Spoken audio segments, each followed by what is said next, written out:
Maibach is the former president of the European American Business Council, and he joins me now from Washington. Thank you for your time, Michael. You've coined this term, the divisions of downfall in the UK, the difficulties that essentially undid Theresa May and that are now facing Boris Johnson. Of those divisions, which do you think will be the hardest for Boris Johnson to overcome?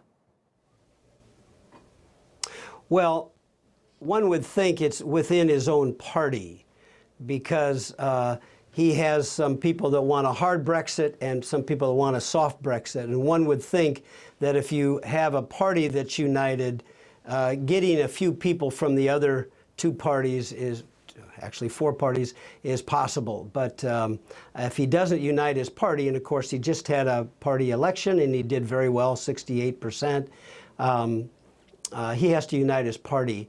The second thing that comes to mind is the Irish backstop. And I think what he's talking about is having a virtual border where you use technology, RFID technology, passports that are electronic and digital, et cetera, to move people and goods through a border, but a virtual border rather than our traditional sense of a hard stop border. Some people have been worried that with Boris Johnson now leading the Brexit process, this may see the division of Britain as it is, because we know what Nicola Sturgeon's stance has been on Brexit. How do you foresee this playing out? Well, and a former prime minister in the UK has also discussed this recently, whether or not Scotland would have another vote. They voted in 2014 narrowly to stay in the UK. He has a tremendous challenge before him to keep those four regions. Remember, one of the six divisions he faced was that the Welsh and the Irish voted to leave, and the Northern Ireland and Scots voted to stay. And so he has a division of regions in addition to other divisions like his party division. So one would think he has to pay a lot of attention to how he depicts a departure from the EU, but it's going to happen October 31st. I think that's clear. The question is, what does it look like? What do you think it will look like? Do you think we're going to see a hard Brexit?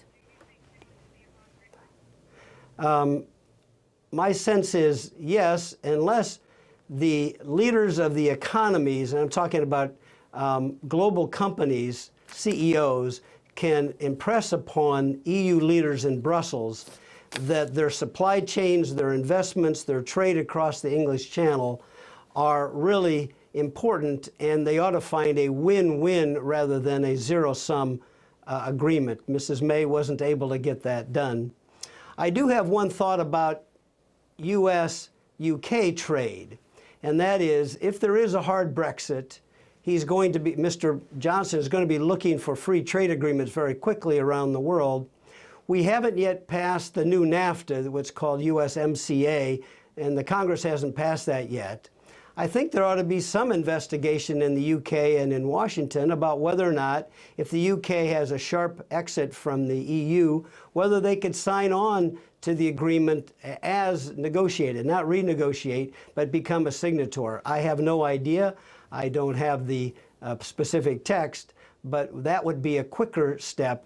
If not, I don't see the UK-US trade agreement being passed by the Congress until the next presidential election is done, which is in the next 2 years or so. We are certainly in uncharted territory on many fronts. Thank you for that. That's Michael Maibach, the former president of the European